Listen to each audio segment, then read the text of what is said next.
ist das Thema wahre Ruhe in einer Beziehung mit Jesus Christus finden. Wo findet man wahre Ruhe heutzutage? Scheinbar meinen viele Deutschen, dass man in Österreich Ruhe findet. Sie verlassen ihr Ballungszentren, ihr Großstädten und kommen hier in die heile Welt, um Ruhe zu suchen. Aber ich kann mich entsinnen an das Gespräch zwischen 3 österreichischen Volksschülern, 3 Buben, beim ersten Schultag. Die haben sich gegenseitig vorgestellt und einer sagte, ja, ich heiße Gib Ruhe. Und der zweite sagt, und ich heiße Lass mich in Ruhe. Und der dritte sagt, und mein Name ist Sei still, du. Denn bis zur Schule, sie waren in der Annahme, das waren ihre Namen, das ist das häufigste, was sie daheim hörten. Wahre Ruhe ist scheinbar auch Mangelware in diesem Land. Professor Ringel in seinem Buch Die österreichische Seele erzählt von einem Gespräch mit einer Italienerin, die sagte, das ist ein herrliches Land. Ein herrliches Land, euer schönes Österreich mit seiner großen Ruhe. Und Ringel schreibt dazu, dieses Land ist eine Brutstätte der Neurose. Neurosen gibt es selbstverständlich überall, aber kaum ein Land, in dem sie so blüht. Es gibt kaum ein Land, in dem sie so blüht wie hier. Ich will das Verdienst Freuds, dieses einmaligen Genies, wahrlich nicht schmälern, aber es war nicht schwer, in diesem Land die Neurose zu entdecken. Ja, bei uns musste es geschehen, denn wo denn sonst, weil es hier einem sozusagen in die Augen sprang und man es auf die Dauer nicht übersehen konnte.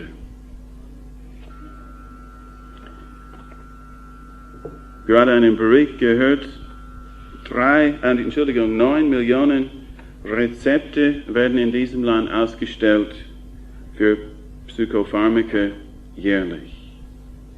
Die Haupttodesursache ist nicht mehr das Autofahren, sondern jetzt hat Selbstmord Autofahren auf der Überholungsspur überholt. Selbst in den schönen, abgelegensten Gegenden dieses Landes, nehmen wir zum Beispiel Salzkammergut. Ja, in Salzkammergut prägten sie den Ausdruck Geusere-Krawatte. Und das ist ein anderer Ausdruck für ein Strick. In abgelegenen Lungau, es kann wirklich sein, dass Fuchs und Hase immer noch Gute Nacht sagen zueinander, aber bei der menschlichen Gattung geht es nicht so gut. Lungau ist fast führend in ganzen Europa, wenn es um Selbstmord geht. Das ist tatsächlich oder bald wird das ein alltägliches Ereignis dort sein. Wo ist Ruhe auf diesem Planet zu finden? Auf irgendeinem abgelegenen Wüsteninsel irgendwo, in irgendeiner schönen Bucht ohne Telefon? Gibt es eine Nation auf dieser Erde, gibt es irgendeinen Ort, wo die Menschen wirklich frei von Egoismus und mit den Begleiterscheinungen dieses Problems sind sie frei davon? Gibt es irgendwo Urlaub von Egoismus? Manche suchen Ruhe in einer Schnapsflasche, andere bei New Age. Sie singen ihr Lieblingslied, Don't worry, be happy. Aber man kann die Probleme zu ertrinken versuchen, man kann die Probleme weg erklären. Manche suchen ihre Ruhe in Religion. Es gibt verschiedene Formen der Religion. Es gibt die strengere Formen, weißt du, ganz klare Richtlinien und Prinzipien, strikte Regeln. Das Problem bei Regeln aber ist, dass Menschen die Regel brechen oder die Regel die Menschen brechen. In einer Religion mit strengen Anforderungen sieht der Mensch nur, dass er das nicht entsprechen kann, was er sagt und glaubt, dass seine eigene Religion und Grundsätze und Philosophie, wenn es sein mag, ihm Lüge straft. Und dann es gibt andere Formen von Religion. Ich denke an die modernere Formen, wo man sagt, na ja, damals war es, hat Jesus es so gesagt, aber jetzt würde es nicht so streng sein in unserer Gesellschaft. Einer unserer Zuhörer vom zweiten Abend oder dritten Abend hat mir gesagt, Herr Colvin, wissen Sie, wenn Jesus hier wäre heute, würde er nicht so streng reden wie damals in der Bergpredigt. Er würde das sehr liebevoll machen und barmherzig. Das nahm ich nur schwer zur Kenntnis, dass Jesus nicht liebevoll war und barmherzig, aber nicht barmherzig genug für diesen Mann. Denn seine Form der Religion war es, irgendwie Gottes Grundsätze so weit herabzuziehen, dass er sie irgendwie entsprechen könnte. Aber ein ehrlicher Mensch weiß, dass das keine Lösung ist. Sein Gewissen lässt ihn nicht in Ruhe, wenn er solchen Selbstbetrug, religiösen Selbstbetrug betreibt. Naja, wenn wir die Lösung oder wenn wir Ruhe suchen würden in Religion, dann sollte Österreich ein guter Ort sein. Es ist leichter, hier eine Kapelle zu finden, als eine Toilette in diesem Land. Tatsächlich. Aber sind die Leute von Ruhe gekennzeichnet? Ich denke an einen Vers aus dem Propheten Jesaja 3-mal wiederholt, als ob Gott will, dass wir das kapieren. Aber die Gottlosen sind wie das aufgewühlte Meer. Denn es kann nicht ruhig sein. Und seine Wasser wühlen Kot und Schlamm auf. Kein Friede, keine Ruhe den Gottlosen, spricht mein Gott. Jakobus, der leibliche Bruder des Herrn Jesus, schrieb es so in Jakobusbrief. Schön, wie das steht hier, der katholische Brief von Jakobus. Kapitel 4, Vers 1. Woher kommen Kriege? Woher Streitigkeiten unter euch? Nicht daher, dass aus euren Lüsten, die in euren Gliedern streiten?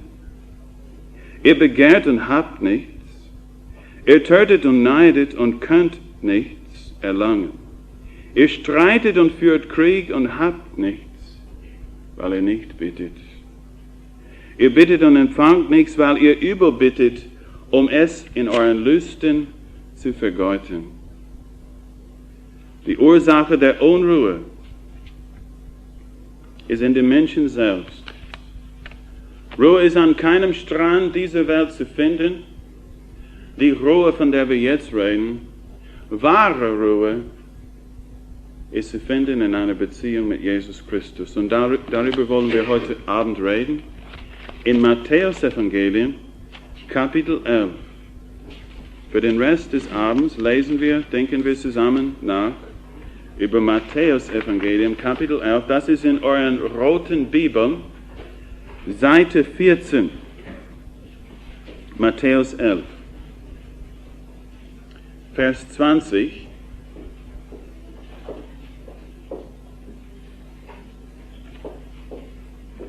Dann fing Jesus an, die Städte zu schelten, in denen seine meisten Wunderwerke geschehen waren, weil sie nicht Buße getan hatten. Sie haben sich nicht bekehrt, wie eine andere deutsche Übersetzung sagt. Wehe dir, Chorazin, wehe dir, Bethsaida, denn wenn zu Tyrus und Sidon die Wunderwerke geschehen wären, die unter euch geschehen sind, längst hätten sie in Sachtuch und Asche sich bekehrt. Doch ich sage euch, Tyrus und Sidon wird es erträglicher ergehen am Tag des Gerichtes als euch. Und du, Kapernaum, die du bis zum Himmel erhöht worden bist, bis zum Hades wirst du hinabgestoßen werden. Denn wenn in Sodom die Wunderwerke geschehen wären, die in dir geschehen sind, es wäre geblieben bis auf den heutigen Tag. Doch ich sage euch, dem Sodomer Land wird es erträglicher ergehen am Tag des Gerichtes als dir. Zu jener Zeit begann Jesus und sprach, ich preise dir, Vater, Herr des Himmels und der Erde, dass du dies vor Weisen und Verständigen verborgen hast und hast es Unmündigen geoffenbart.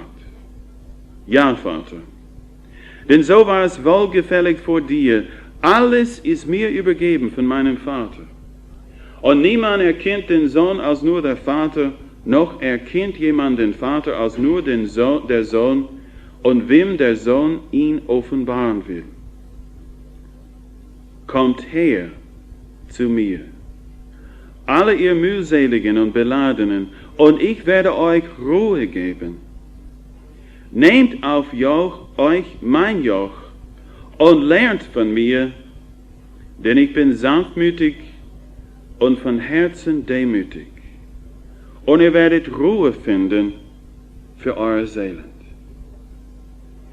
Denn mein Joch ist sanft und meine Last ist leicht. Auf den ersten Blick mögen manche fragen, was haben diese Wehrufer über die unbußfertige Städte Galiläas mit dem Angebot Jesu Ruhe zu geben? Was hat das miteinander zu tun? Vers 25 sagt, zu jener Zeit begann Jesus und sprach. Das heißt, wir müssen diese Gedanken in Zusammenhang sehen. Die Wehrufer bitten dem Herrn Anlass für seinen letzten Appell in Galiläa, bevor er Galiläa jetzt verlässt, um eine Reise zu machen, anderswo das Evangelium zu verkündigen. Der letzte Appell an viele seiner Zuhörer. Der Herr schaut die 3 Städte am Westufer des Genezareth Sees, was sie trotz ihres einmaligen Vorrechtes nicht Buße getan haben. Sie haben sich nicht bekehrt, obwohl sie mehr Wunder, mehr gewaltige Zeichen erlebt hatten als alle anderen. Ausgerechnet diese 3 Städte sind Jesus gegenüber gleichgültig geblieben. Chorazin und Bethsaida, die Heimat von 3 Aposteln, der heilige Petrus, Andreas und Philippus, kommen aus diesem Ort. Diese 2 Fischerdörfer werden verglichen mit 2 großen Handelsstädten der Antiken, Tyrus und Sidon.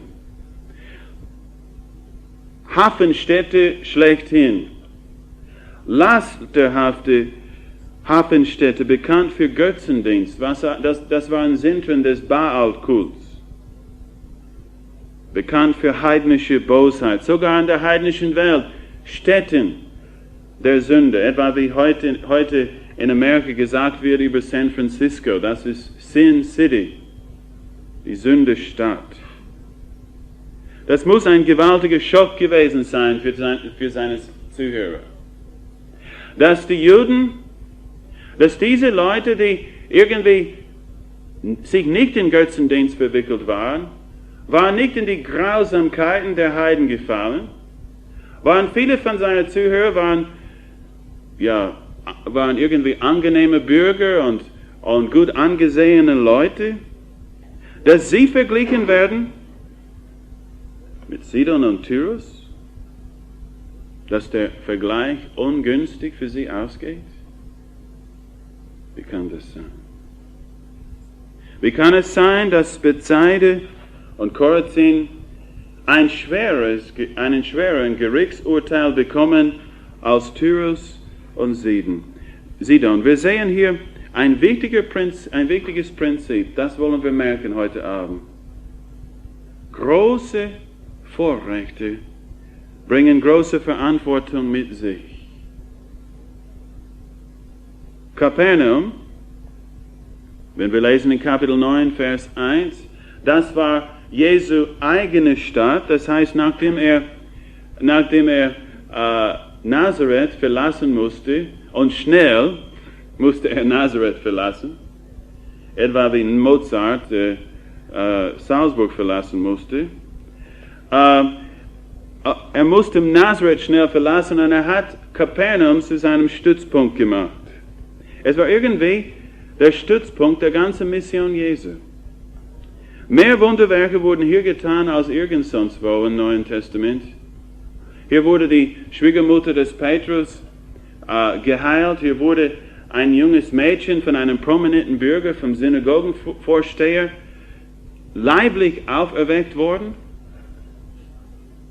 Hier waren so viele Leute gesammelt um das Haus Jesu, dass die Freunde eines Gelähmten das Dach abgedeckt haben, auf das sie ihn auf einem Palett niederlassen könnte, in der Mitte, auf das Jesus ihn heile. Die ganze Stadt hat das erlebt.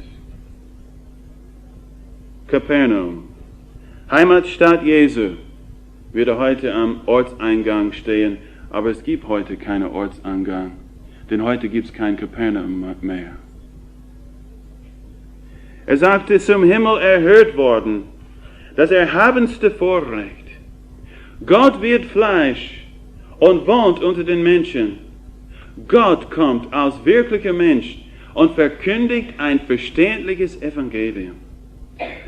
Göttliche Wahrheit wird verkörpert in einem Menschen, den man nahen konnte, mit dem man reden konnte, auf dessen Brust sogar Johannes, ein Fischer, seinen Kopf gelehnt hat. Dieser Mann besucht Planet Erde und macht Kapernaum zu seinem Stützpunkt. Das Zentrum des Wirken Jesu. Es wird so gewesen sein, man geht durch die Gassen Kapernaums und einer sagt, schau das Mädchen an. Ja. Weißt du, was mit ihr war? Na, man sagt, sie wäre gestorben. Und die ganze Ort war versammelt an ihrer Tür, denn ihr Vater ist sehr berühmt oder sehr angesehen in unserem Ort. Er ist der Synagogevorsteher. Und wir waren alle da und wir haben gewehklagt. Und auf einmal kam das Mädchen aus dem Haus. Lebendig. Wow. Was hältst du davon? Und trotzdem, dass diese Dinge ortsbekannt waren, du bist zum Himmel erhöht worden, in deinen Privilegien, Kapernaum, du wirst zur Hölle hinabgestoßen werden. Das ist ein sehr arger Begriff. Gestern, als ich diesen Text gelesen habe, fiel mir ein, hier zitiert Jesus einen Vers aus dem Alten Testament. Und weißt du, woher dieser Vers kommt? Gott redet zu Satan.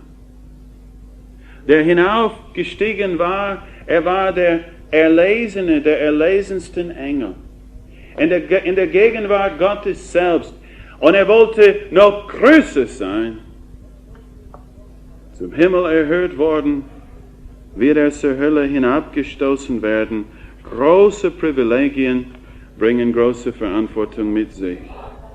Kapernaum verglichen mit Sodom. Sodom bekannt für sexuelle Grausamkeit, für Verkehr mit Tieren, für Homosexualität, Sodomie. Kapernaum war nicht bekannt für diese Auswüchse, für diese grausamen Sünden. Aber Jesus sagt, Kapernaum wird einen viel schlimmeren Gerichtsurteil widerfahren. Jesus besucht Kapernaum. Gott besucht Kapernaum. Und durch seine Werke wird es erwiesen, er ist Gott in Menschengestalt.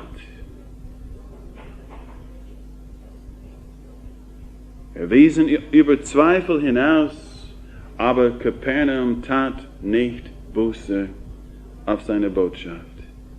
Hier sehen wir die große Gefahr der Gleichgültigkeit. Und wenn wir heute Abend reden müssen oder dürfen über das Thema, wie man wahre Ruhe findet in einer Beziehung mit Jesus, ist das Erste, was Jesus uns sagen will, es gibt eine große Gefahr. Vertrautheit bringt Gleichgültigkeit mit sich in vielen Fällen. Wenn man keine richtige Wertschätzung hat von der Person und was sie für uns tut, so nah an die Wahrheit. 5 Abende. Habt ihr das Evangelium gehört? Der Herr erbarme dich seiner, wenn du zum ersten Mal da bist heute Abend. Denn heute Abend geht es um eine Botschaft, die irgendwie eine gewisse Grundlage voraussetzt. Aber 5 Abende Evangelium.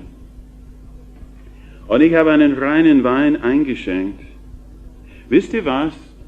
Ich bin ein armseliger Prediger. Ich kann diese deutsche Sprache überhaupt nicht. Aber der König David hätte seinen rechten Arm gegeben, zu hören, was ich gesagt habe 5 Abende lang.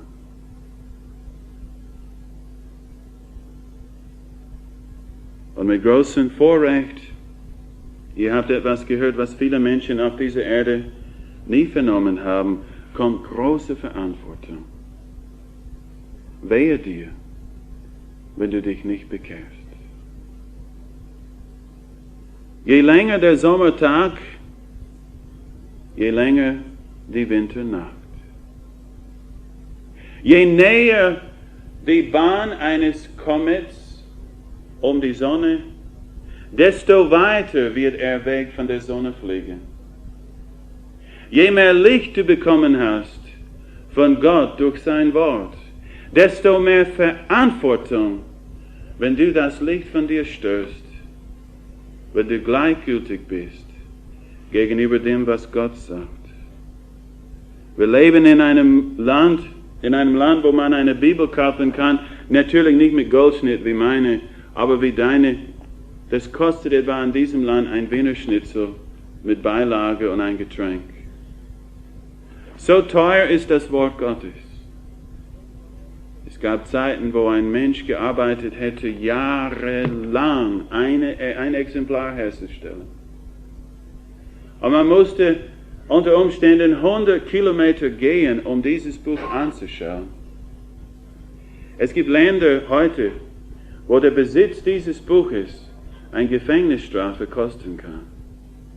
Und ich nehme an, dass jeder von uns dieses Buch hat, zumindest auf der Regal, bei vielen von uns nur da. Und der Staub auf diesem Buch verurteilt uns. Und wenn wir schon das gehört haben, was hier in den letzten Abenden gesagt war, selbst auf unvollkommene Weise gepredigt, wie ich das getan habe, stehen wir trotzdem im strahlenden Licht des Evangeliums. Die Glaubwürdigkeit der Bibel wurde vorgestellt. Wir haben anhand der Bergpredigt gesehen, wo wir stehen vor Gott. Sein Licht warf Schatten in unserem Leben. Wir redeten wie wir Gott erkennen können in der Person Jesu Christi, wie man den unsichtbaren Gott erkennen kann. Wir redeten von der Notwendigkeit der Wiedergeburt. Wehe euch, wenn ihr nicht umkehrt. Wehe euch, wenn ihr euch nicht zu Jesus bekehrt. Wenn du den heiligen Sohn Gottes abweist von deinem Leben, wehe dir. Den Sodomer werden es bei dem Gericht besser ergehen als dir. Sodom. In meiner Universität gab es 2 Hochhäuser, gemischte Studentenheime mit etwa 18 Stockwerke. Und der eine hat man genannt Sodom und der andere Gomorra. Das sagt etwas aus über meine Uni und mein Studiumerfahrungen. Sodom und Gomorra haben sogar gottlose Ungläubigen wie ich einen Begriff von Perversion und Zügellosigkeit. Aber Sodom und Gomorra wird es besser ergehen als Menschen, die das gehört haben, was wir hier gehört haben, und es von sich weisen. 4 Städte von Bedeutung in der Gegend, sie waren Chorazin, Bethsaida, Kapernaum und Tiberias. 3 von den 4 bedeutenden Städten werden hier erwähnt. Heute weiß man nicht einmal genau, wo damalige Chorazim oder Bethsaida waren. Wir wissen jetzt, wo Kapernaum war. Die Ruinen sind da, eine einmalige Synagoge wird da gestanden haben. Jetzt ist alles weg auf die Grundfeste. Tiberias steht noch. Die einzige Stadt, die Jesus nicht verfluchte in der Gegend. Irgendwie ein Zeugnis von der Ernsthaftigkeit. Gott mag keine Warnung, die er nicht vollzieht. Und glaubt nicht, dass Jesus hier Schadenfreude hat. Ja nicht. Er muss seine Verwerfung hier hinnehmen. Wo er sich am meisten um die Menschen bemühte, dort wurde er verworfen. 3 Städte mit keinen Augen für seine Herrlichkeit. 3 Städte mit keinem Platz in ihrem Herzen für den ewigen Sohn Gottes, für den Sohn seiner Liebe.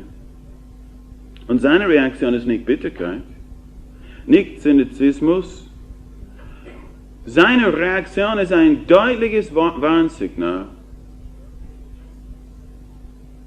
und Dankbarkeit gegenüber dem Vater. Faszinierend, nicht wahr? Zu jener Zeit begann Jesus und sprach, ich preise dich, Vater. Was will er damit sagen? Seine Reaktion ist ein Warnsignal. Wirst du böse, wenn du fährst auf der Autobahn und kurz nach dem Südausfahrt kommt eine Brücke über die Autobahn und öfter steht da auf einer Tafel Stau. Macht es dich böse? Ich bin dankbar, denn ich fahre immer in Tiefflug durch die Gegend und ich bin froh, wenn ich ihn voraus weiß, dass es einen Stau gibt. Und das ist, was Jesus hier tut. Eine deutliche Warnung vor der größten Gefahr, sein Wort, seine Realität irgendwie miterlebt zu haben und dann Gleichgültigkeit gegenüber seiner Person. Er warnt und er sagt Gott Dank. Zu jener Zeit begann Jesus und sprach, ich preise dich, Vater, Herr des Himmels und der Erde, dass du dies vor Weisen und Verständigen verborgen hast und hast es Unmündigen geoffenbart. Und dann Vers 28, kommt her zu mir, alle ihr mühseligen und Beladenen, und ich werde euch Ruhe geben. Er dankt Gott für seinen souveränen Plan und er appelliert an seine Zuhörer, jetzt zum letzten Mal, kommt her zu mir. Alle, die mühselig sind und beladen sind, kommt her zu mir, es ist noch nicht zu spät. Ich will euch Ruhe geben. Und in seinem Lobpreis und in seinem Appell verkündigt Jesus Christus 5 Voraussetzungen. 5 Voraussetzungen, um Ruhe zu finden in einer Beziehung mit ihm. Zunächst Herzensdemut und Abhängigkeit. Ich wiederhole, was ich gelesen habe. Ich preise dich, Vater, Herr des Himmels und der Erde, dass du dies vor Weisen und Verständigen verborgen hast, und du hast es Unmündigen geoffenbart. Ja, Vater, denn es war wohlgefällig vor dir. Kommt her zu mir, alle ihr mühseligen und Beladenen, und ich werde euch Ruhe geben. Zunächst Herzensdemut und Abhängigkeit. Wir wollen den Herrn nicht falsch verstehen. Er meint nicht, dass Gott in seiner Souveränität irgendwie mit einer gewissen Schadenfreude und wählerisch sein sagt, okay, die Leute können das Evangelium verstehen und die Leute nicht. Den Weisen und Verständigen bleibt die Botschaft vorenthalten und ich offenbare meinen Plan, mein Evangelium, den Einfältigen. So war es nicht. Denn der Text sagt, kommt her zu mir alle, die ihr mühselig und beladen seid. Und meine Bibel sagt, 1. Timotheus Kapitel 2, denn Gott, der heilige Gott, will nicht will, dass alle Menschen errettet werden und zur Erkenntnis der Wahrheit kommen. Eben deswegen sagt Paulus, ist Gott Mensch geworden, auf dass er Menschen die Wahrheit beibringen können und Menschen erretten kann. Alle. Das Evangelium ist gerichtet an alle. Aber überlege mal, was das Evangelium lehrt. Und hier ist, wie Gott seine Wahl trifft. Durch die Verkündigung der Botschaft. Das Evangelium kennt kein Ansehen der Person. Das Evangelium ist so unparteiisch wie das Licht. So unparteiisch wie die Sonne, die ihr Licht abgibt auf den Gottlosen und auf den Gerechten. So universal wie die Luft, die der reiche, edle Mensch atmet und auch das arme, verhungernde Baby. Der Appell, er geht an Philosophen und Schulschwänzer, an Adelmann und an den Bettelmann, an den Fürsten in seinem Palast, an den armen Mensch in seinem Ghetto. Das Evangelium erkennt keine Menschen an in ihrem Status in der Welt. Das Evangelium erkennt keine Gelehrten an, erkennt keine Reiche an, erkennt keine Elite an. Das Evangelium weiß nur von Menschen. Und das ist schon zu viel für manche Leute. Zweitens, das Evangelium sieht alle Menschen als Sünder. Angesichts ihres Heils hilflose Sünder. Nicht nur Sünder, die irgendwie durch erste Hilfe und ein bisschen Religion und ein paar gute Vorsätze und den richtigen Freundeskreis irgendwie schaffen können, sondern Leute, die hilflos sind. Sie sind Sünder und sie sind verlorene Sünder und sie können ihre Lage nicht verbessern. Drittens, das Evangelium sagt, dass mein größtes Bedürfnis Erlösung von der Schuld meiner Sünde ist. Mein größtes Bedürfnis ist Leben aus Gott, denn ich bin geistlich tot wegen meiner Sünde, von Haus aus sozusagen. Viertens, das Evangelium verlangt von jedem Sünder, das heißt von jedem Menschen, Bekehrung, Vertrauen und Gehorsam gegenüber Jesus Christus. Das Evangelium scheidet. An dem Evangelium scheiden sich die Geister. Ein Evangelium mit diesen 4 Eigenschaften, ohne Versell, ohne Ansehen der Person, ein Evangelium, das jeden Menschen als Sünder sieht, als hoffnungslose Sünder, mit Bedürfnis nach Errettung, ein Evangelium, das verlangt Bekehrung, Glauben und Gehorsam. Das Evangelium bestimmt sozusagen, welche Art von Menschen es annehmen, es aufnehmen werden. Das Evangelium bleibt den Intellektuellen, den Weisen ein Rätsel. Inwiefern? Ist das Evangelium sozusagen nicht intellektuell? Inwiefern? Ist das Evangelium anti-Intellekt? Das sei fern. Augustin, Colvin, Sir Francis Bacon, Sir Isaac Newton und viele Nobelpreisträger beweisen das Gegenteil. Werner von Braun ist ein wiedergeborener Christ.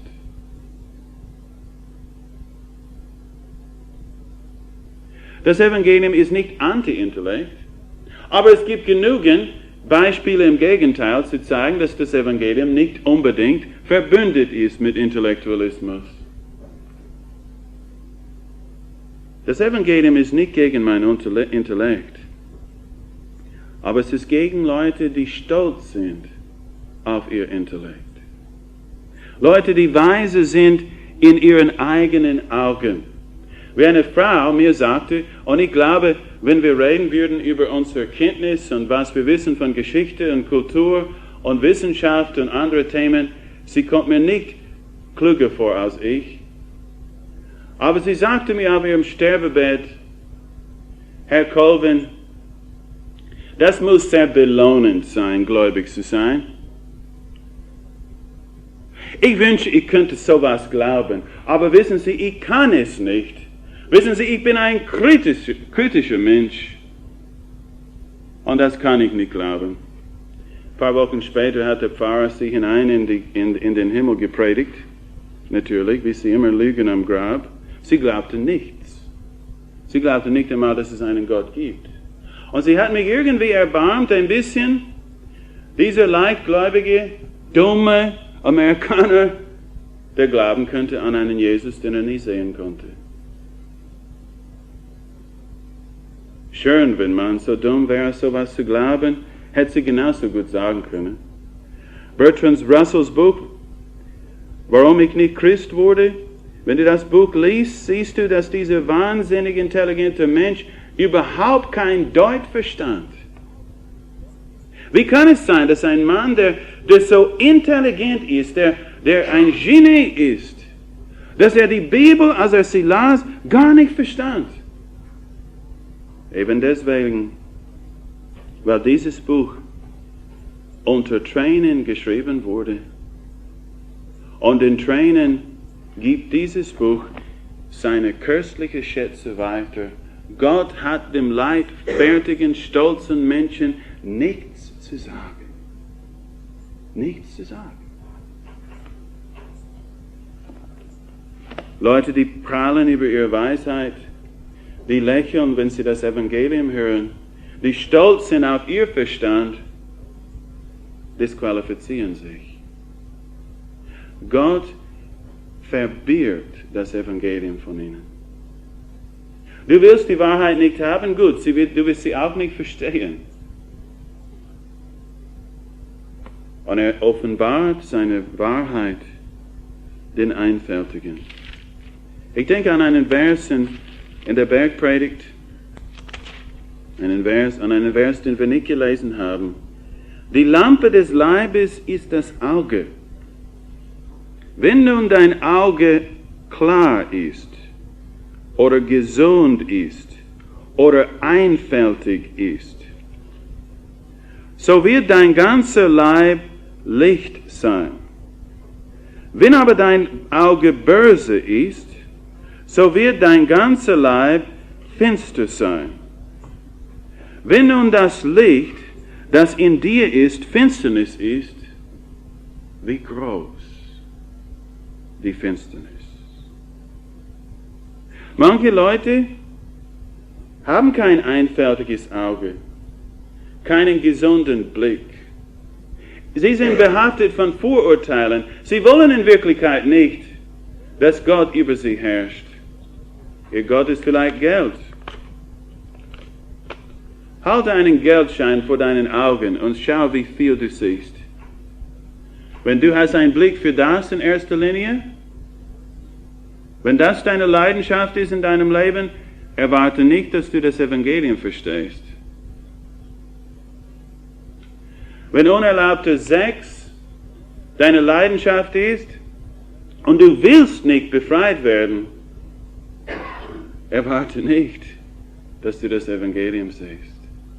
Und du hast Licht in dir, du hast ein Urteil, du hast Meinungen und eine Weltanschauung, aber wenn das Licht, das in dir ist, Finsternis ist, oh, wie groß die Finsternis. Ein ernstes Wort, gesprochen von Jesus Christus, verkörperte Liebe. Aber welche Art von Menschen nimmt Gottes Weisheit an? Du hast das den Unmündigen geoffenbart. Unmündigen oder Babys. Unmündigen, auf sich gestellt, sind wehrlos, hilflos, abhängig, demütig. Das kann man lesen, wenn man weiter die Geschichte der Christen verfolgt, zum Beispiel im 1. Korintherbrief. Paulus schreibt, was kein Auge gesehen hast und kein Ohr gehört hat und was in kein Menschenherz gekommen ist, was Gott denen bereitet hat, die ihn lieben. Uns aber hat Gott es geoffenbart durch den Geist, denn der Geist erforscht alles, auch die Tiefen Gottes. Der natürliche Mensch, der ungeistige Mensch, nimmt nicht an, was des Geistes Gottes ist, denn es ist ihm eine Torheit und er kann nicht erkennen, weil es geistlich beurteilt ist. Was in kein Menschenherz jemals gewesen ist, was kein Auge gesehen hat, was kein Ohr gehört hat. Dies sind Dinge, die ein kluger Mensch nicht einfach ausdenken kann. Rousseau sagte über das Leben Jesu, wenn es nicht wahr ist, was steht in der Bibel, dann ist es ein größeres Wunder, dass man einen solchen Menschen erfinden könnte.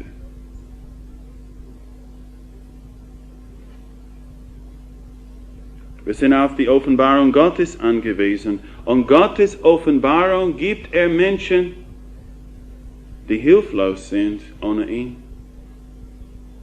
Die sich abhängig machen von ihm. Die demütig sind. Wiederum aus dem gleichen Kapitel Jesaja möchte ich vorlesen, was Gott sagt über dieses Thema Ruhe. So spricht der Hohe und Erhabene, der in Ewigkeit wohnt und dessen Name der Heilige ist, in der Höhe und im Heiligen oder im Heiligtum wohne ich.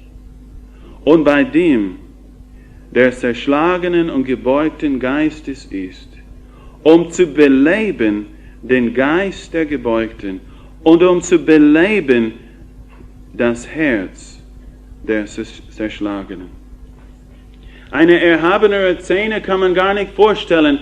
Gott, der Heilige, Erhabene, der Ewigkeit bewohnt, der ewige, selbstexistente Gott, wohnt in einer an einem erhobenen und heiligen Ort, an einem anderen Ort. Er wohnt bei dem, der des zerschlagenen Geistes ist, der gebeugten Herzens ist, um ihn zu beleben. Und das fasziniert mich. Denn in der griechischen Übersetzung des Alten Testamentes, in der sogenannten Septuaginta, das Wort beleben ist das gleiche griechische Wort, das man liest in Matthäus Evangelium in unserem Text. Das Wort ist Ruhe. Ich wohne bei dem mit zerschlagenem Herz, mit gebeugtem Geist, um ihm Ruhe zu geben. Eine belebende, rettende Ruhe. Was für ein Mensch würde das Evangelium glauben? Das haben wir vorletzte Woche gesehen, anhand der Bergpredigt. Glückselig die Armen im Geiste. Diejenigen, die wissen, sie sind bettelarm und sie haben nichts vorzuweisen und sie können sich nicht erretten. Und sie kommen mit leeren Händen und sie sagen, Gott, ich bin nicht würdig. Keine Gerechtigkeit habe ich. Die erste Voraussetzung, Ruhe zu haben in einer Beziehung mit Gott, ist dann Demut und eine absichtliche Abhängigkeit von Gott. Die zweite Voraussetzung, Vers 25, ist die Offenbarung Gottes. Ja, Vater, es war wohlgefällig vor dir, die Wahrheit den Unmündigen zu offenbaren. Vers 27, niemand kennt den Vater, als nur der Sohn, und wem der Sohn ihm offenbaren will. Jesus sagt hier, alle Macht ist mir gegeben von dem Vater im Himmel. Alle Macht. Alles ist mir übergeben von meinem Vater. Und niemand kennt den Vater als nur der Sohn, und dem er ihn offenbart. Willst du Gott durch deine Weisheit, deine Bauernschlauheit, dein philosophisches Können erreichen, so findest du ihn nie. Denn das, was Gott ist, in seiner Quintessenz, und das, was Gottes Plan ist, das ist nie in einem Menschenherzen entstanden. Das ist nie gehört worden und nie gesehen worden. Das muss Gott dir in Jesus Christus offenbaren. Wie wir lasen vor ein paar Wochen, niemand hat jemals Gott gesehen. Der eingeborene Gott, Gottes Sohn, der im Schoße des Vaters ist, er hat ihn kundgemacht. Wir sind angewiesen auf Gottes Offenbarung, und wenn wir Ruhe haben wollen mit Christus, in einer Beziehung mit Christus, müssen wir davon ausgehen, dass Jesus uns sagt, in seinem Wort, wie wir Gott kennen können. Eigene Weisheit bringt uns nicht weiter.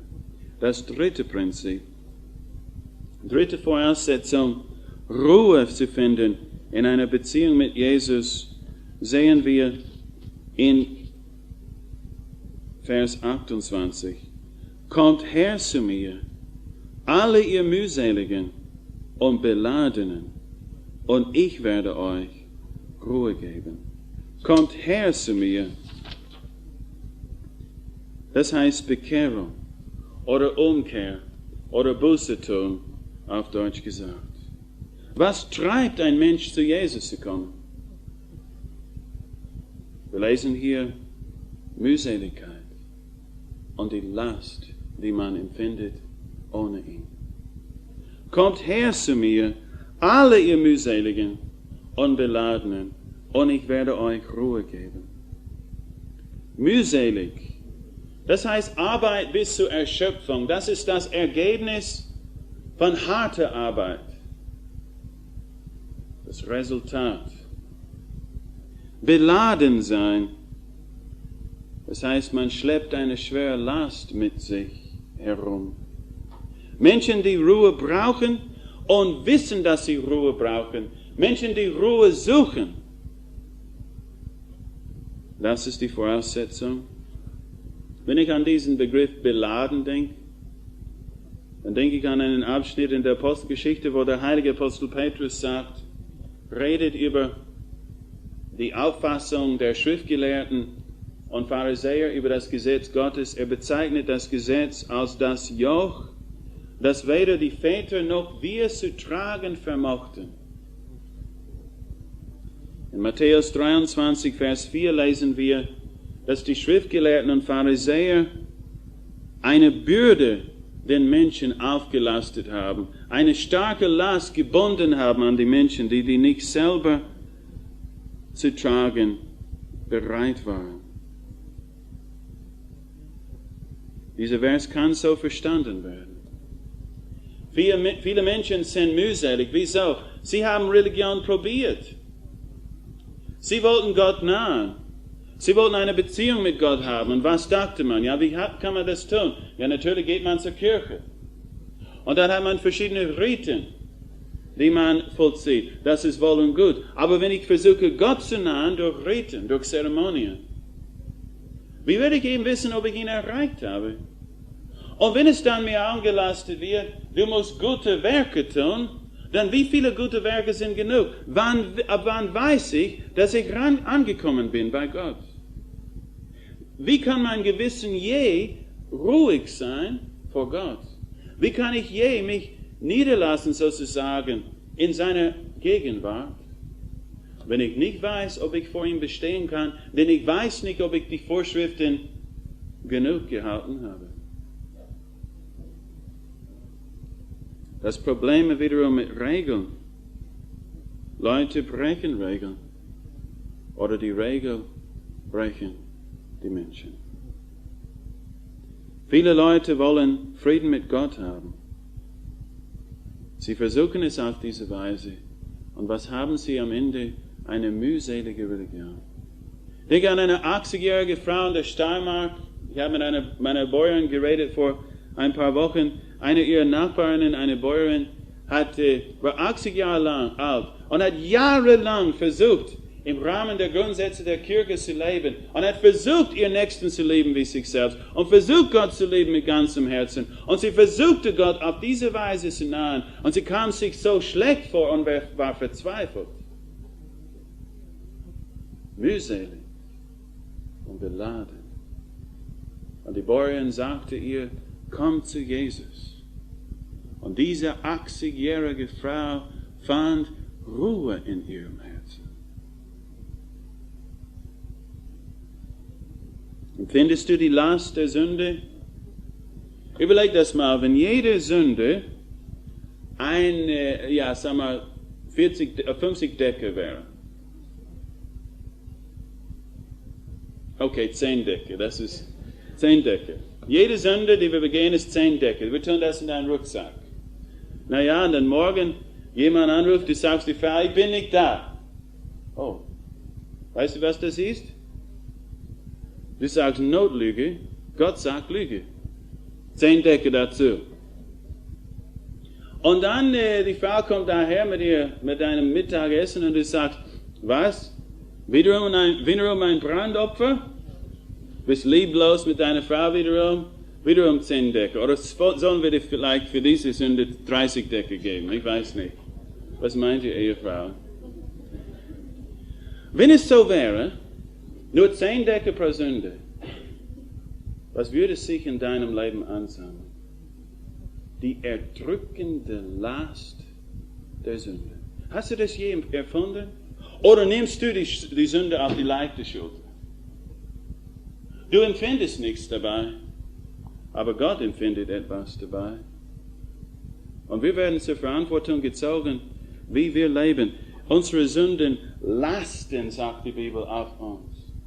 Lasten auf uns. Empfindest du die Bürde der Sünde? Hast du es empfunden, die Mühsal? Hast du jemals verzweifelt? Hast du je gedacht, alleine schaffe ich es nicht? Ich bin nicht so gut, wie ich ursprünglich meinte. Ich erreiche Gott nicht auf diese Weise. Ich bin verloren. Ich bin hoffnungslos. Ich kann es nicht. Wisst ihr was? Oder weißt du was? Wenn du nicht so gedacht hast, dann bist du nicht bereit, zu Jesus zu kommen. Jesus sagt, kommt her, alle, die mühselig und beladen sind.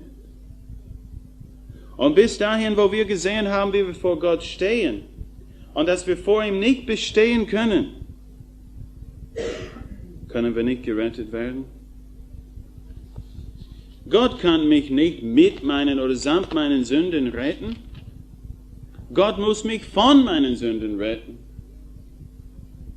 Der Herr sagt, sucht den Herrn, während er sich finden lässt. Jesaja 55. Ruft ihn an, während er nahe ist. Der Gottlose verlasse seinen Weg und der Mann der Bosheit seine Gedanken und kehre um zu dem Herrn. So wird er sich über ihn erbarmen und zu unserem Gott, denn er ist reich an Vergebung. Denn meine Gedanken sind nicht eure Gedanken und eure Wege sind nicht meine Wege, spricht der Herr. Denn so viel der Himmel höher ist als die Erde, so sind meine Wege höher als eure Wege und meine Gedanken als eure Gedanken. Na, wir haben unsere Prinzipien. Wir haben unsere angelernte Richtlinien. Wir haben uns zum Teil angepasst an das, was unsere Eltern sagten, zum Teil an die Gesellschaft. Zum Teil sind wir vielleicht sogar geprägt von Dallas in unserer Denkweise, vielleicht unbewusst. Aber Gott sagt, meine Wege sind höher als deine Wege, so hoch wie der Himmel über die Erde ist und meine Gedanken höher als deine Gedanken. Verlass deine Wege und deine Gedanken. Kehret um zu mir. Sucht mich, während ich zu finden bin. Ich bin nicht weit weg von dir jetzt. Komm. Ich bin reich an Erbarmen, reich an Vergebung, sagt der Herr. So die dritte Voraussetzung, Buße tun. Kommt her zu mir, tut Buße. Ich denke an zahlreiche Stellen der Heiligen Schrift. Die Zeit verhindert uns, alle vorzulesen. Aber ich lese doch ein paar. Er war durchbohrt um unser Vergehen willen, zerschlagen um unsere Sünden willen. Die Strafe zu unserem Frieden oder Ruhe eigentlich lag auf ihm.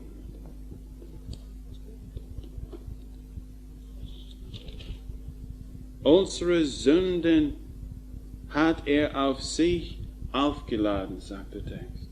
Unsere Sünden lasten auf uns, wenn wir nicht zu ihm gekommen sind.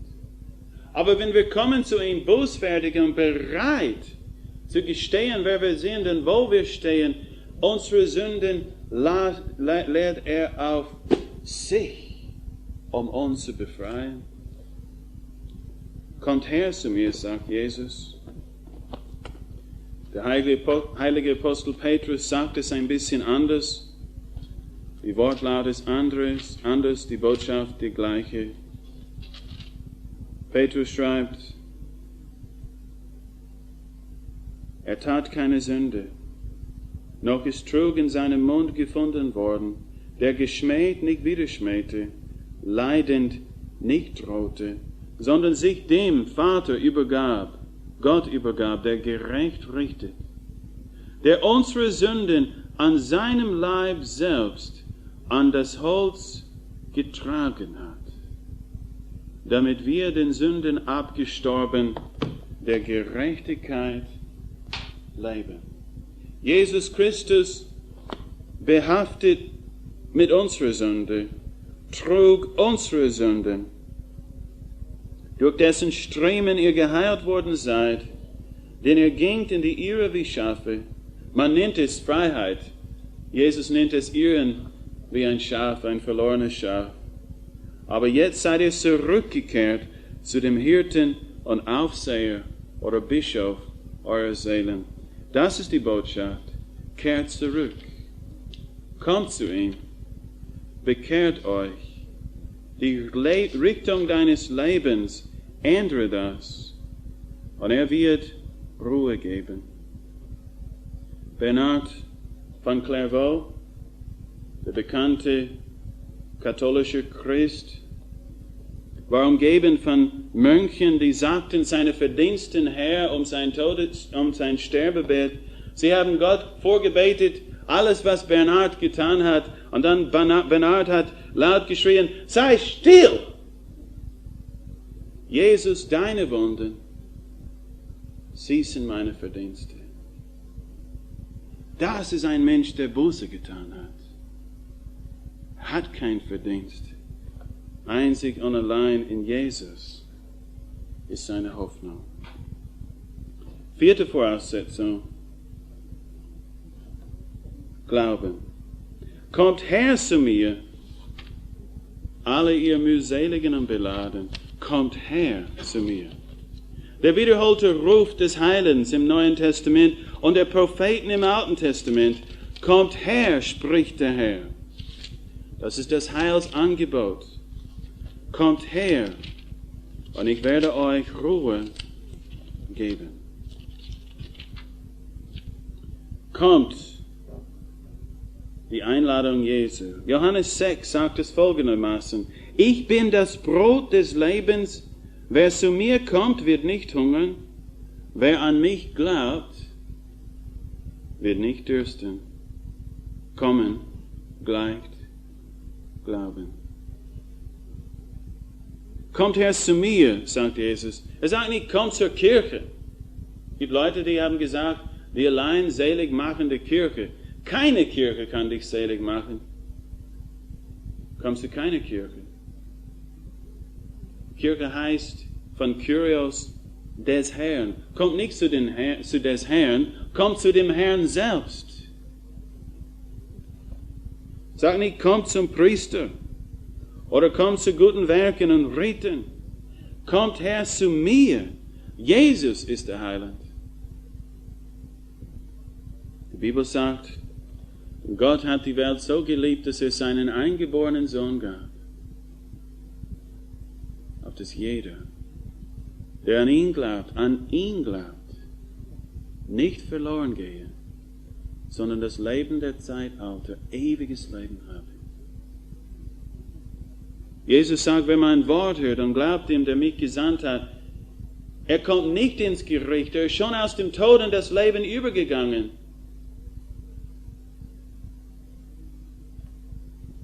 Glaub an Jesus. Komm, kehre um, komm zu Jesus und verlass dich auf ihn und ihn allein. Und du wirst Ruhe finden. So viele Menschen, wenn sie versuchen, zu Gott zu beten, sie wissen nicht, was seine Telefonnummer ist. Sie wissen nicht, ob sie oder du sagen sollen. Kenne ich ihn? Ich frage öfters, bist du je in deiner geistlichen Erfahrung auf den Punkt gekommen, wo du weißt mit Sicherheit, dass du ewiges Leben hast, dass du gerettet bist? Und die Leute sagen, na, das kann man nicht wissen. Sie haben keine Gewissheit, sie haben keine Ruhe. Komm zu Jesus und finde in seinem Kreuz, in seinem vollbrachten Werk, finde deine Ruhe. Ruhe heißt das Ende von Arbeit. Ruhe ist das, sich ausruhen ist das, was man tut, nachdem die Arbeit vollbracht ist, nicht wahr? 6 Schöpfungstage. Ob das bildlich zu verstehen ist oder wörtlich, lassen wir einfach in den Raum stehen jetzt. Aber nach 6 Schöpfungstage kommt Sabbat. Und Sabbat heißt Ruhe. Gott hat sich geruht, seine Arbeit war fertig. Und weißt du, was die Bibel sagt? Jesus Christus ist gestorben für meine und deine Sünden. Er ist nicht nur gestorben und im Grab geblieben als Strafe meiner Schuld. Er ist auferstanden und durch die Himmel gefahren und er ist zu Rechten Gottes jetzt, sagt die Bibel. Und weißt du, was er tut? Die Bibel sagt, dass er sitzt. Wenn du eine Mutter bist, wie meine Frau, weiß nicht, ob du 7 Kinder hast, 3 sind genug eigentlich, aber wenn du 7 Kinder hättest, gäbe es ein Möbelstück, das du sehr selten verwenden würdest. Und das ist dein Sessel. Denn dein Werk ist nie vorbei. Es gibt immer was zu tun. Wie ein Priester auf dieser Erde, sagt der Hebräerschreiber. Es gab in dem Tempel auf dieser Erde keinen Stuhl, denn seine Arbeit war nie so vorbei. Es gab immer Sünde zu sühnen. Es gab immer neue Opfer zu bringen im Alten Testament. Aber in dem Himmel, in dem himmlischen Tempel, da gibt es einen Stuhl. Und Jesus sitzt auf seinem hinteren Teil, Freunde. Weißt du warum? Sein Werk ist vollbracht. Er schrie am Kreuz. Und als er schrie, vollbracht, haben göttliche, unsichtbare Hände in dem Allerheiligsten der Tempel von oben nach unten den Vorhang, den Trennwand gerissen, auf das Menschen Gott in seine Gegenwart kommen können. Der Weg ist frei. Jesus hat das Werk vollbracht. Er sitzt, sein Werk ist vollendet und du kannst auch ruhen in seinem Werk. Manchmal singen wir ein Lied, selger Ruheort, süßer Friede finde ich im Herzen jetzt, da wo Gott in Wohne ruhet, bin auch ich in Ruhe versetzt. Wenn Gott zufrieden ist mit dem, was Jesus tat, wenn Gott Jesus eben deswegen aus den Toten herausriss und Jesus sitzt jetzt, vollbrachtes Werk, wartet nur auf sein Schemel. Er sitzt.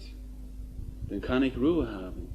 Ich kann zu ihm kommen und in seinem vollbrachten Werk und in seiner mächtigen Person den Heiland finden, der mich retten kann, vollständig von meiner Sünde. Aber die letzte Voraussetzung, Ruhe zu finden. Vers 29. Unterwerfung unter die Herrschaft Jesu Christi. Nehmt auf euch mein Joch und lernt von mir, denn ich bin sanftmütig und von Herzen demütig, und ihr werdet Ruhe finden für eure Seelen. Ich möchte Ruhe haben, gell? Ja, das Letzte, an das ich denke, ist ein Joch. Ich denke an eine Hängematte oder an ein Sofa oder einem großen, mit Leder gepolsterten Sessel, gell? Ruhe finden. Und möglichst eine Tasse Tee und kein Telefon. Aber Jesus sagt, möchtest du Ruhe haben im Leben? Du brauchst ein Joch. Wir haben genug von Last hier gehört heute. Genug von Mühe und Schleppen von einem Last. Nein, eine Last schleppst du so oder so. Ein Joch war aus Holz geschnitzt, gerade passend für das Zugtier. Der Meister spannte die Kraft des Zugtiers ein, um seinen Willen zu erfüllen. Das Joch war immer das Symbol der Unterwerfung, des Gehorsams, des Willens eines anderen. Die Schriftgelehrten und religiösen Führer aller Zeiten haben ihre Vorschriften gehabt. Die Schriftgelehrten zur Zeit Jesu nannten ihre Vorschriften das Joch des Himmels. Und Jesus redet hier in keinem Vakuum. Er sagt nicht das Schriftgelehrtenjoch, nicht Religion, nimm mein Joch auf euch und lernt von mir.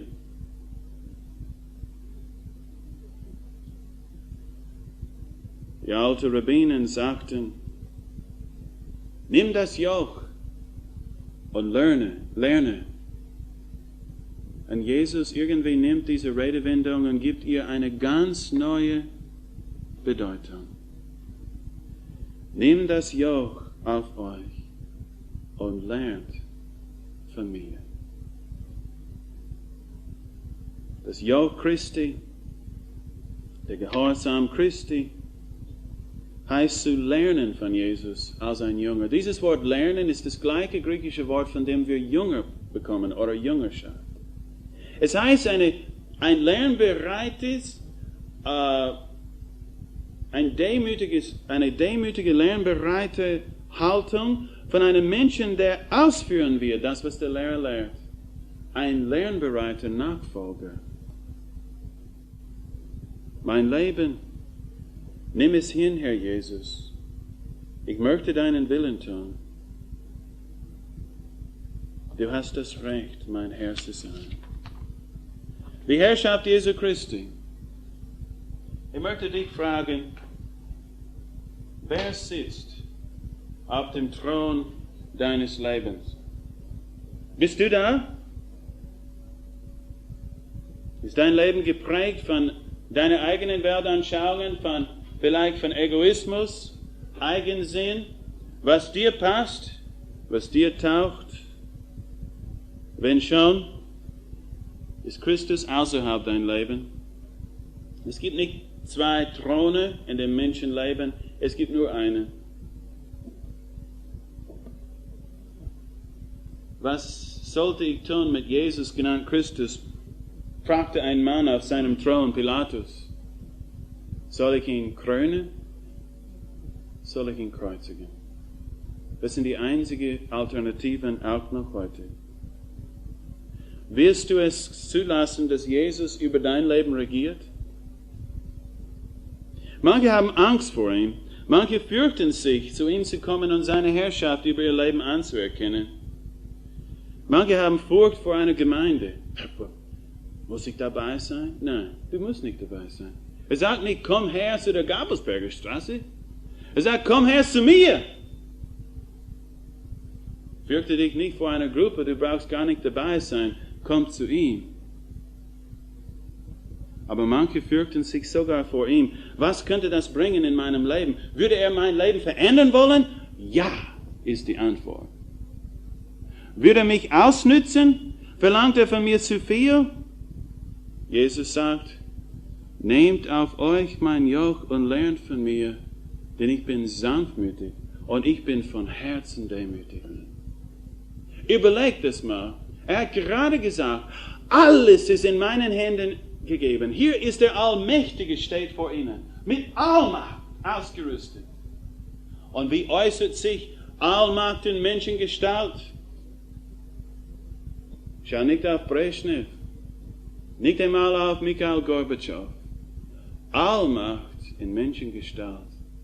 Ich bin sanftmütig und von Herzen demütig. Und ihr werdet Ruhe finden in dieser Jochbeziehung mit mir. Der Zimmermann von Nazareth, vielleicht ist es dort vor der Zimmerei gestanden, sein Schild, meine Joche passen gut. Aber ein Joch hat einen Platz für 2 Lasttürer. Wenn du dein Joch aufnimmst, dann schau nach rechts. Wer steht auf der anderen Seite? Es ist ein sehr, sehr erfahrenes Zugtier. Wenn du reißt nach links einmal, wird er nicht reißen nach rechts. Denn er ist sanftmütig. Dieses Tier ist von Herzen demütig. Die Beziehung mit Jesus in diesem Leben ist nicht eine solche Beziehung. Du wirst meinen Willen tun, du. Nein. Du unterordnest dich Jesus Christus einmal. Das wird nicht heißen, dass es immer reibungslos geht, aber du wirst gejocht sein mit einem Lasttier, demütig, von Herzen demütig.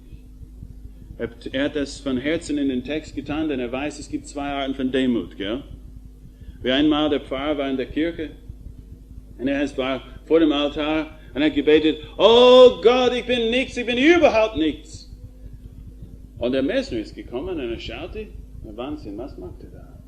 So, der Messner ist da gestanden neben ihm, er sagte, oh Gott, ich bin nichts, ich bin überhaupt nichts. Und die beteten zusammen. Dann kam die Putzfrau, gell? Und sie schaute, wow, das ist sehr beeindruckend, sie sind aber heilig. So, die Putzfrau sagte, oh Gott, ich bin nichts und überhaupt nichts. Dann sagt der Pfarrer zum Messner, schau mal, wer meint, sie ist überhaupt nichts. Wenn du sagst, du bist demütig, dann bist du nicht. So ist es halt. Aber hier ist einer, der sagt, ich bin von Herzen demütig. Und ihm nehme ich es an. Ich möchte euch Jüngerschaft vorstellen unter diesem gottgewollten Bild. Komm zu Jesus, übergib ihm dein Leben und unterordne dich seinen Willen, seine Herrschaft in deinem Leben. Er wird dich nicht ausnutzen.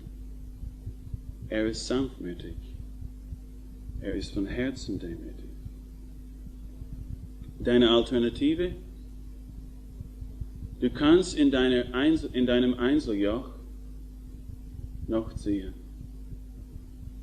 Und dein Sündenlast wird immer mehr sein.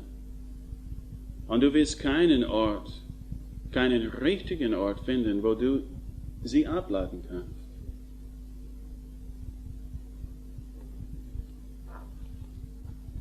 Vers 30, wunderbar Vers. Ich möchte es bestätigen von meiner Erfahrung. Ihr werdet Ruhe finden für eure Seelen, denn mein Joch ist sanft und meine Last ist leicht. Ich möchte euch sagen, zu leben in dieser Welt mit einem reinen Gewissen. Mit einem reinen Gewissen. Nicht, weil ich mein Gewissen unterdrücke, dann ist es nicht rein. Mit einem reinen Gewissen und mit Freimütigkeit vor Gott. Und zu wissen, dass ich geliebt bin von Gott. Und ich bin, wer ich bin und ich brauche überhaupt keine Entschuldigung. Du, ich brauche nichts verstecken. Alles ist freigelegt vor den Augen dessen, mit dem ich zu tun habe. Zu leben mit ihm. Die Probleme meines Lebens mit ihm zu bewältigen. Sein Joch ist sanft. Seine Last ist leicht. Du möchtest Ruhe finden? 5 Voraussetzungen. Zuerst einmal Demut. Bettelarmut, wenn es geht um deine Ansprüche auf Gott. Ich habe nichts vorzuweisen. Ich bin nicht würdig. Zweitens, angewiesen auf seine Offenbarung. Keine eigenen Vorstellungen. Er sagt, wie es lang geht. Drittens, kehr um zu ihm. Komm zu ihm mit deiner Schuldenlast. Bekenne, dass du dich nicht retten kannst. Finde in seinem Kreuz das vollbrachte Werk, das genügsame Werk für deine Sünde. Viertens, vertraue ihm. Nicht einer Kirche, nicht einer Gemeinde, nicht einem geweihten Priester, nicht einen Prediger. Vertraue ihm. Er sagte, wer zu mir kommt, den werde ich nicht hinausstoßen. Ist das nicht ein wunderbarer Begriff? Johannes 6. Wer zu mir kommt, den werde ich nie hinausstoßen. Fünftens, erkenne seine Herrschaft über dein Leben an.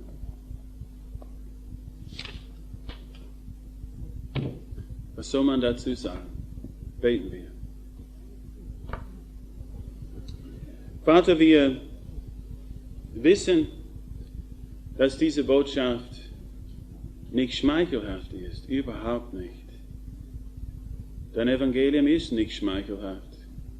Du kanntest dies nicht, Bundeskanzler, du bist nicht so angewiesen auf unsere Stimmen. Dein Thron ist befestigt.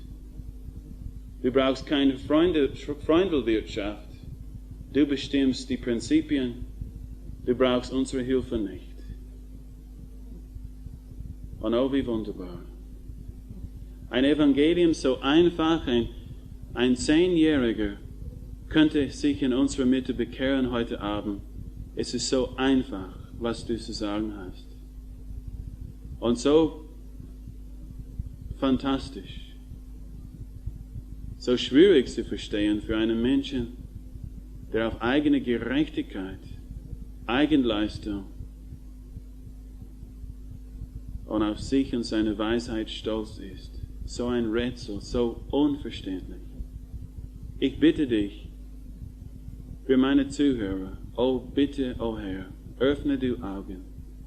Zeig du den Weg, wie man wahre Ruhe finden kann in einer Beziehung mit dir.